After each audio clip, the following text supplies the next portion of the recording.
Chapter 40. The word came to Jeremiah from the Lord after Nebuzaradan, commander of the imperial guard, had released him at Ramah. He had found Jeremiah bound in chains among all the captives from Jerusalem and Judah who were being carried into exile to Babylon. When the commander of the guard found Jeremiah, he said to him, "The Lord your God decreed this disaster for this place, and now the Lord has brought it about. He has done just as he said he would. All this happened because you people sinned against the Lord and did not obey him. But today I am freeing you from the chains on your wrists. Come with me to Babylon if you like, and I will look after you. But if you do not want to, then don't come. Look, the whole country lies before you. Go wherever you please."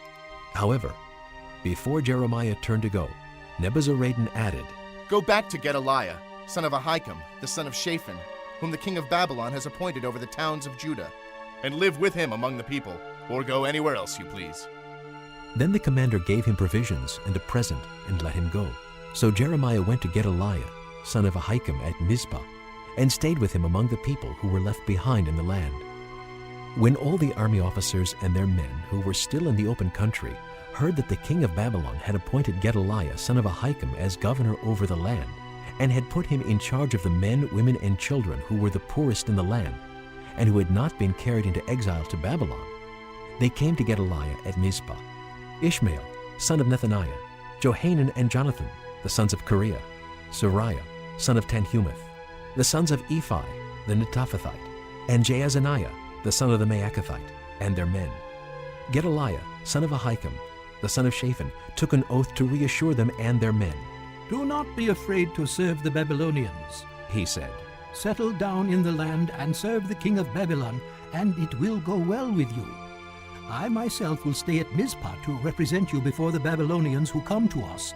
But you are to harvest the wine, summer fruit, and oil, and put them in your storage jars, and live in the towns you have taken over." When all the Jews in Moab, Ammon, Edom, and all the other countries heard that the king of Babylon had left a remnant in Judah and had appointed Gedaliah, son of Ahikam, the son of Shaphan, as governor over them, they all came back to the land of Judah, to Gedaliah at Mizpah, from all the countries where they had been scattered, and they harvested an abundance of wine and summer fruit. Johanan, the son of Kareah, and all the army officers still in the open country came to Gedaliah at Mizpah and said to him, "Don't you know that Baalis, king of the Ammonites, has sent Ishmael, son of Nethaniah, to take your life?" But Gedaliah, son of Ahikam, did not believe them.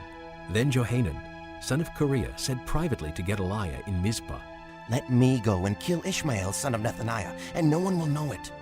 Why should he take your life and cause all the Jews who are gathered around you to be scattered and the remnant of Judah to perish?" But Gedaliah, son of Ahikam, said to Johanan, son of Kareah, "Don't do such a thing. What you are saying about Ishmael is not true."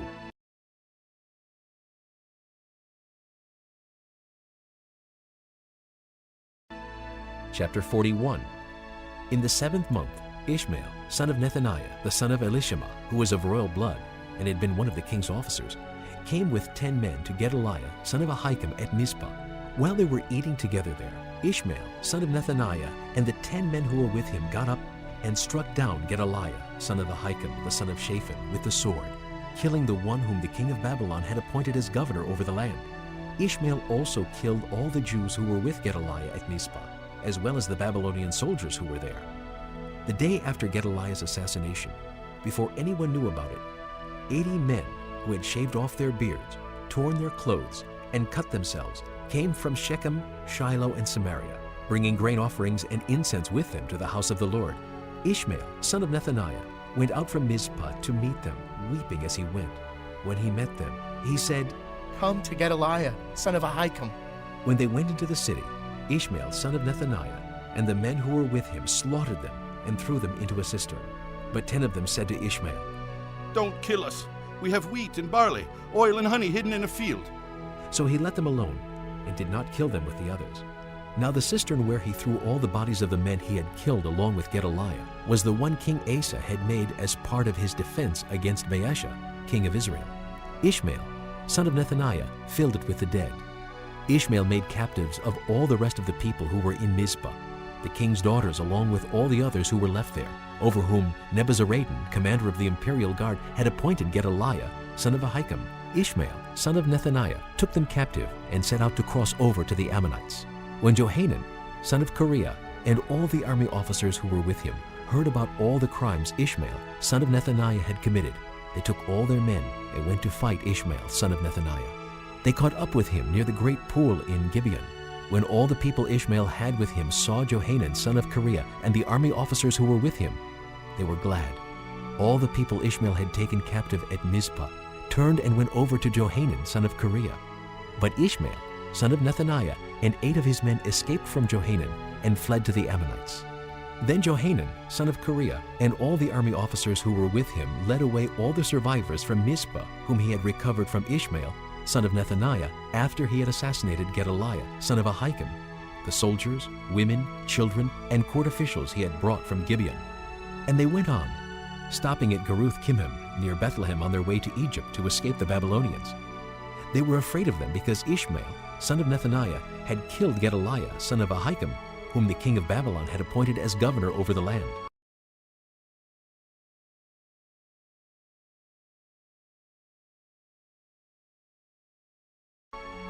Chapter 42. Then all the army officers, including Johanan, son of Kareah, and Jezaniah, son of Hoshea, and all the people from the least to the greatest, approached Jeremiah the prophet and said to him, Please hear our petition and pray to the Lord your God for this entire remnant. For as you now see, though we were once many, now only a few are left. Pray that the Lord your God will tell us where we should go and what we should do. I have heard you, replied Jeremiah the prophet.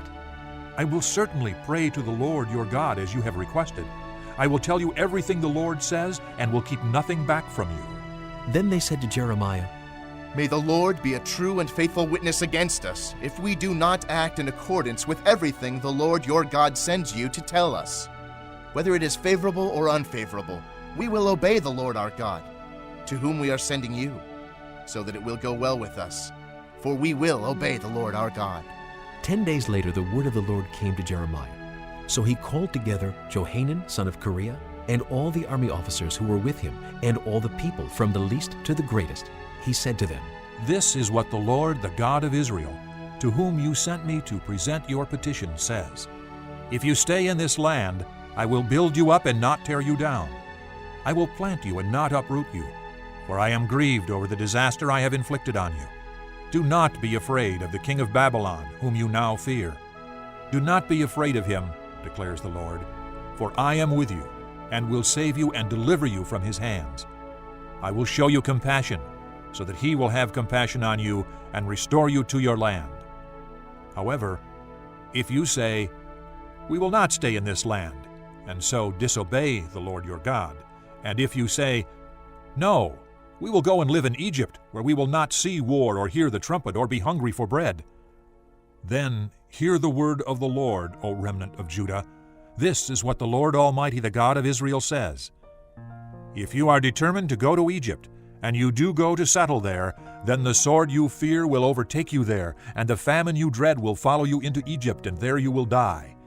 Indeed, all who are determined to go to Egypt to settle there will die by the sword, famine, and plague.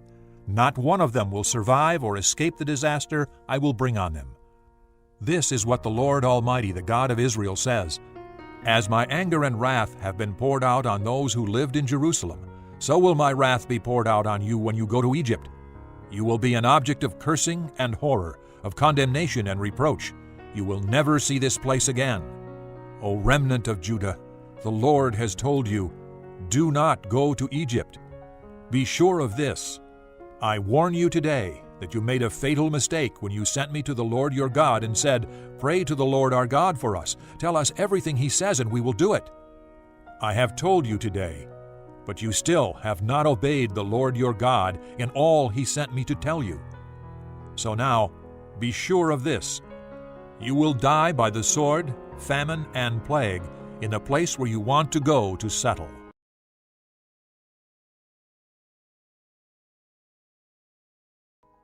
Chapter 4. Therefore, since the promise of entering his rest still stands, let us be careful that none of you be found to have fallen short of it. For we also have had the gospel preached to us, just as they did. But the message they heard was of no value to them, because those who heard did not combine it with faith. Now we who have believed enter that rest, just as God has said, "So I declared on oath in my anger, they shall never enter my rest." And yet his work has been finished since the creation of the world. For somewhere he has spoken about the seventh day in these words, "And on the seventh day God rested from all his work." And again in the passage above he says, "They shall never enter my rest." It still remains that some will enter that rest, and those who formerly had the gospel preached to them did not go in because of their disobedience. Therefore God again set a certain day, calling it Today, when a long time later he spoke through David, as was said before, "Today, if you hear his voice, do not harden your hearts." For if Joshua had given them rest, God would not have spoken later about another day. There remains then a Sabbath rest for the people of God. For anyone who enters God's rest also rests from his own work, just as God did from his. Let us therefore make every effort to enter that rest, so that no one will fall by following their example of disobedience. For the word of God is living and active, sharper than any double-edged sword. It penetrates even to dividing soul and spirit, joints and marrow. It judges the thoughts and attitudes of the heart. Nothing in all creation is hidden from God's sight. Everything is uncovered and laid bare before the eyes of him to whom we must give account. Therefore, since we have a great high priest who has gone through the heavens, Jesus the Son of God, let us hold firmly to the faith we profess. For we do not have a high priest who is unable to sympathize with our weaknesses, but we have one who has been tempted in every way, just as we are, yet was without sin. Let us then approach the throne of grace with confidence, so that we may receive mercy and find grace to help us in our time of need.